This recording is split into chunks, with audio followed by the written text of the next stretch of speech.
ये है पेट्रोल, ये है डीजल और ये है टैक्सेस।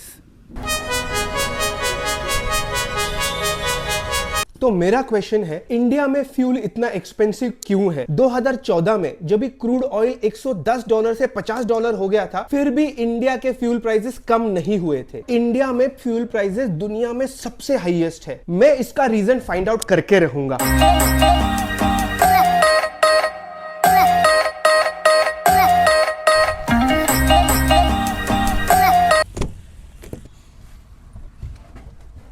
मुझे जानना है कि फ्यूल प्राइसेस कौन डिसाइड करता है, oil companies, international crude oil rates या फिर गवर्नमेंट।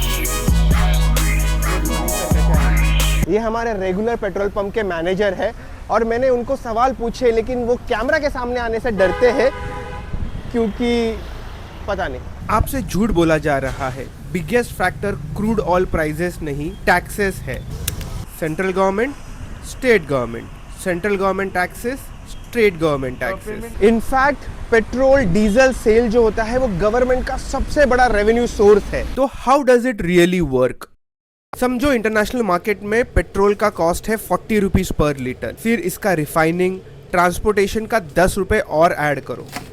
फिर इसके बाद आ जाता है excise duty, VAT, dealer commission और फिर प्राइसेस हो जाती है 103 रुपया। मैं एक एक्सपर्ट को कॉल करने वाला हूं जिसे पेट्रोल डीजल फ्यूल प्राइसेस के बारे में सब कुछ मालूम है। आप मुझे गवर्नमेंट का सीक्रेट बताने वाली थी। तो 2020 में क्रूड ऑयल के प्राइस $20 पर बैरल थे। इंडियंस 80 रुपीज दे रहे थे। सुन सुन सुन सुन सुन, मेरे रिसर्च से मुझे मालूम पड़ा है कि 50% जो पेट्रोल डीजल के प्राइसेस होते हैं ना, वो सीधे गवर्नमेंट को टैक्स में जाते हैं।